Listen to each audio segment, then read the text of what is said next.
Visión Cero, el podcast para compartir conocimiento y reflexión sobre seguridad y salud en el trabajo. Bienvenidos y bienvenidas al podcast de Visión Cero, un espacio que hacemos un servidor, Joaquín Ruiz, y mi compañero Salvador Carmona, con la colaboración y el apoyo de PRL Innovación. Un espacio para que todos entendamos, aprendamos y reflexionemos sobre la gestión de la seguridad y salud. Y seguimos con comentarios positivos tanto en las redes como cuando nos encontramos a la gente en persona, ¿no? Nos comenta mucha gente que escucha el podcast, que les gusta, hay quien no les gusta, ¿vale? O que a veces se alarga un poco y, pero que en general la gente se siente identificada, ¿no? Celebramos que sea así, ya que al final es el objetivo que perseguimos. Exacto, buscamos generar debate, agitar la visión más tradicional de la PRL, crear reflexión y que aprendamos. Y si algo nos gusta, pues nos lo decís, como cuando nos hemos encontrado por ahí, me he dicho, oye, no estoy de acuerdo con lo que habéis dicho del podcast sobre esto, esto y esto. Pues chicos, perfecto, de eso se trata, de que nos lo comentéis, bien a través de las redes sociales o bien a través de los comentarios que dejáis en el podcast. Y si esto sirve para algo, pues nos damos por satisfechos. Exacto. Muchas gracias. Sí, muchas gracias a todos. Y hoy tenemos un invitado. Hoy estamos en la sede del Grupo Cena Alsea porque se ha querido acercar a nuestros micrófonos el colega Antonio Vega, que es gerente de Seguridad y Salud Laboral del Grupo Cena y miembro de PRL Innovación. Sí, el Cena Alsea, que por ese nombre a lo mejor no la conocéis algunos, es una multinacional del sector de la restauración que gestiona restaurantes tan conocidos como Burger King, Domino's Pizza, Foster Hollywood, Cañas y Tapas, La Vaca, etcétera. Y que hace relativamente poco tiempo ha adquirido también lo que son del grupo VIPS, que llevaría también Starbucks. ¿Qué tal, Antonio? ¿Cómo estamos? Bueno, pues muy bien. En primer lugar, por supuesto, agradeceros la invitación. Me encanta todo lo que sea participar, compartir. Ya me conocéis de los compañeros de Proinnovación. Y bueno, pues encantado de recibiros y, como digo, pues muchas gracias de nuevo por invitarme y espero que lo que pueda decir en este post, bueno, pues que sea de interés para los compañeros que están escuchando. Hola, Antonio. Soy Salva. Muy buenas, Salva. Una pregunta obligada a todo el que llega aquí al podcast de Visión Cero. Sí. ¿Quién es Antonio y cómo llegaste a la prevención? Bueno, pues Antonio, que soy yo. Soy un profesional de la prevención que lleva divirtiéndose con esto de la prevención de la salud laboral hace ya bastante tiempo. En concreto, pues, espérate que me has pillado, pero desde el año 98 aproximadamente, pues ya van unos cuantos años, siempre disfrutando de la prevención, siempre innovando, creando. Y bueno, pues la verdad es que encantado de seguir en este ámbito, ¿no? que tanto nos exige, que tanto nos obliga a dar lo mejor de nosotros mismos y bueno, pues hasta hoy, ¿no? Cuando empecé un poco como algunos compañeros, un poco de casualidad, ¿no? Yo era responsable de calidad en una empresa de telecomunicaciones, se me designó, trabajo designado y a partir de ahí, pues hasta ahora, ¿no? O sea, ya me metí en el mundo de la prevención, hice el máster y bueno, pues siempre he desarrollado mi carrera pues en el ámbito de la prevención, ¿no? Y encantado y que siga por mucho tiempo, efectivamente. Oye, Antonio, mira, te hemos visto en numerosos desayunos de PRL Innovación, donde has hablado de cómo habéis gestionado el tema de las emociones, tanto en tu equipo, ¿no? como en la compañía y de vuestros programas de bienestar psicoemocional y de los excelentes frutos que cuando has presentado buenas prácticas, pues ello os ha dado, ¿no? Es por esta razón que hoy queríamos que nos contaras cómo incide la gestión de las emociones en las organizaciones actuales y su relación con el marco Visión Cero.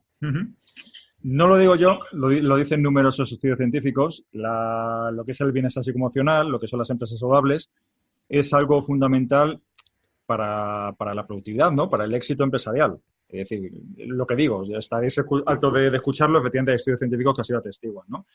Entonces, como digo, conseguir una empresa resiliente, una empresa capaz de sobrevivir a situaciones difíciles, a crisis, eso solamente se consigue con personas comprometidas, con líderes comprometidos y lógicamente, por eso, una de las prioridades que nos hemos propuesto es trabajar las emociones, el bienestar psicoemocional de esas personas y específicamente de esos líderes.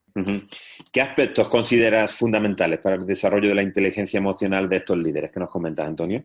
Mira, en primer lugar, sí que os voy a comentar un poquito por qué consideramos, seguramente todos compartamos, que los líderes son personas claves en las empresas. Si hacemos una reflexión, seguramente lleguemos a la conclusión de que tiene unas funciones clave para la organización. Es decir, intenta sacar de los equipos lo mejor de cada uno, los desarrollan personalmente y profesionalmente y sus objetivos se mantendrán motivados para dar lo mejor de sí de cada uno, de cada los objetivos, ¿no? Con lo cual, eso tiene un impacto directo en el clima del equipo. Y, por tanto, si lo tiene en el clima, por supuesto, es la productividad. Eso, hay estudios igualmente que lo atestiguan, es decir, que el clima es fundamental para conseguir el éxito y la productividad.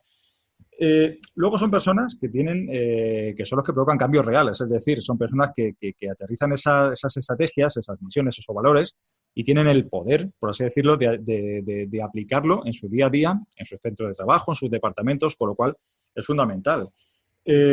Por así decirlo, es la correa de transmisión de toda la información. Como digo, habla de una comunicación corporativa, pero ¿dónde se efectúan esos cambios a nivel de operaciones? Pues a través de los líderes. Por eso hemos considerado fundamental trabajar sobre ellos. Sí, en ese sentido sí que me gusta decir una frase que acuñó Richard Branson, un conocido empresario. Es decir, tú no puedes tratar bien a un cliente. Un mando intermedio sí. Por eso es fundamental cuidar a ese mando intermedio, porque si tú tratas bien a ese mando intermedio, va a tratar seguramente muy bien a ese cliente, con lo cual, pues es el objetivo de la empresa, ¿no? En cuanto a lo que me preguntabas, que cuáles son los aspectos fundamentales. Fija, antes de entrar a este tema, sí que me gustaría comentaros una cosa. Me quedo con un estudio de Sonia Lyubomirsky, ¿vale? Hizo un estudio bastante interesante que decía que el bienestar, la felicidad, tiene un porcentaje de genética, un porcentaje de circunstancias personales y un 50% de actividad intencional. Estos porcentajes son un 50% la genética, un 10% las circunstancias que tengamos, es decir, podemos tener circunstancias negativas familiares y demás, pero un 40% podemos mejorar. Y sobre este 40% es lo que considero que tenemos que trabajar. Es decir, la gente no puede decir que no puede, que yo sea así, que no quiero cambiar. No, cuidado, tienes un 40%, eso se ha demostrado, de actividad intencional en la que se puede trabajar. Y eso es lo que intentamos.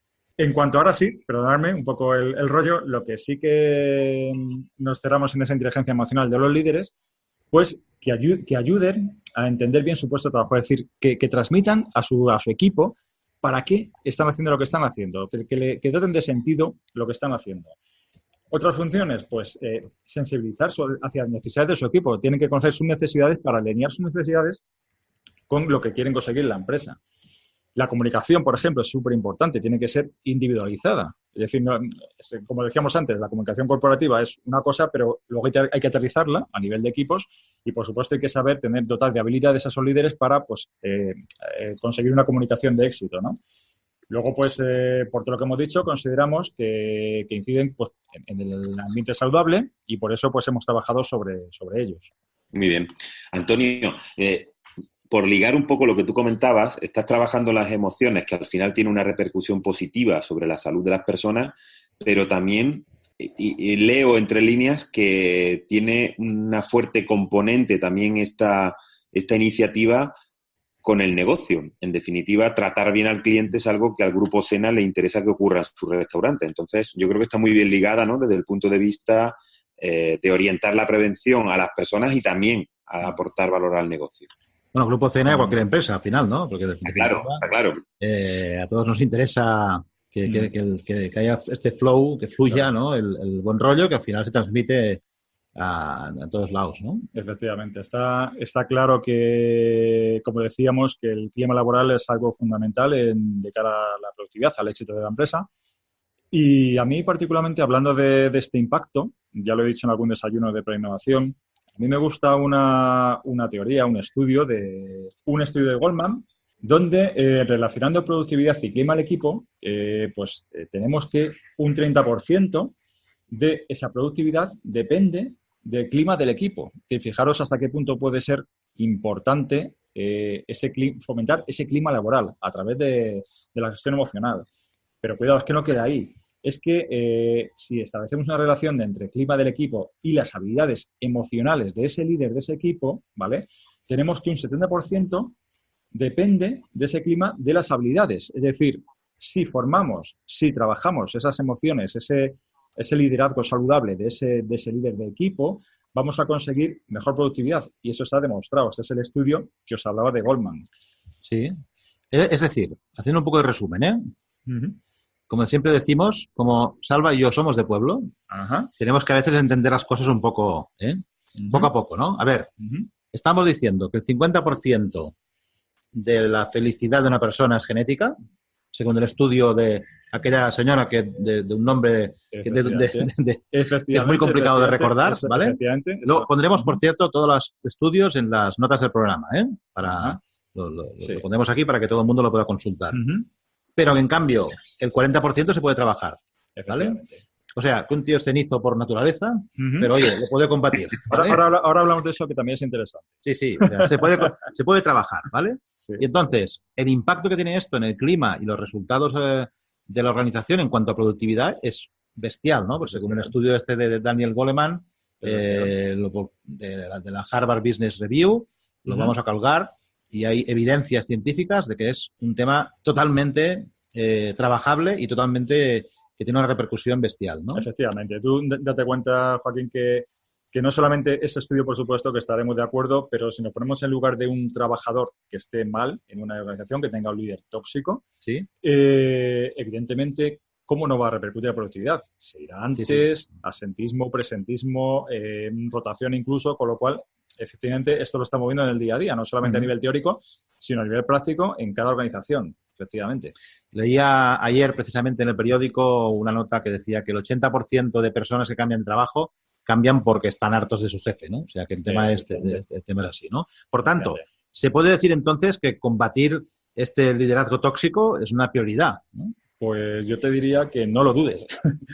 No lo dudes, porque efectivamente cuánta gente conocemos en nuestras empresas, no en nuestras empresas, no en nuestra vida en general, ¿no? Sí. Con rasgos, digamos, psicopáticos, ¿no? O sea, con falta de empatía, con prepotencia, con superficialidad en el trato, mentirosos, falta de sinceridad, impulsividad, locuacidad, el encanto superficial.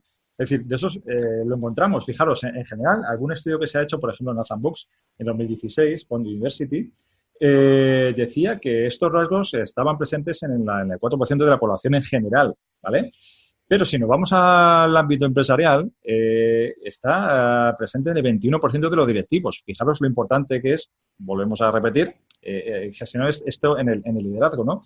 21%. Es decir, un estudio, por ejemplo, me voy a otro, de Tom Rotty, ¿vale? Dice que un 36%, perdón, de los jefes de nuestro país son considerados tóxicos por sus colaboradores. Fijamos, estamos trabajando con equipos en el que un tercio de esos equipos consideran que su jefe es tóxico. Y seguramente sea así. Y lo que decía Joaquín, él ha dicho un 80%, pues efectivamente este mismo estudio dice que los que abandonan una entidad, una organización, están en torno mínimo al 70%, con lo cual se confirma efectivamente que eso es así. La gente rota, la gente cambia de organización por esos jefes. Puede estar en una organización fenomenal, saludable, con un crecimiento sostenible, perfecto, pero un líder tóxico, un jefe puede hacer que esa persona que puede ser potencialmente pues el líder del futuro se vaya a otra organización. Con lo cual, fijaros hasta qué punto es importante que lo gestionemos. Pues sí. Y vosotros, Antonio, por también dar pistas, habéis hecho un programa específico para trabajar el liderazgo, ¿no? Para buscar ese liderazgo bueno, ¿no? Sí, correcto, efectivamente.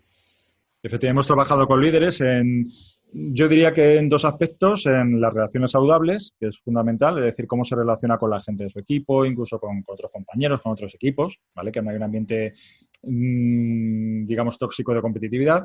Y también hemos trabajado el bienestar psicoemocional a nivel de líderes, pero también a nivel de empleados en general. Ajá. Esto, antes cuando decías estas claves, a mí me venía más de uno a la cabeza, ¿eh? Pero bueno. No diremos, ¿vale? Oye, para situarnos, ¿cómo podemos definir el estrés? Pues mira, yo te diría que el estrés, así a bote pronto, es un desequilibrio que percibimos cuando las demandas de la vida se nos antojan, las percibimos demasiado difíciles. Nos sentimos ansiosos, tensos. Digamos que es la respuesta fisiológica y psicológica del cuerpo cuando nos enfrentamos a un estresor. ¿Qué es un estresor? Pues no sé, pues esta mañana un atasco, por ejemplo, de cuando levantamos, la pereza de tener que levantarnos a veces, el enfrentarnos a una reunión donde tenemos que poner un tema difícil, esos son estresores, si os dais cuenta,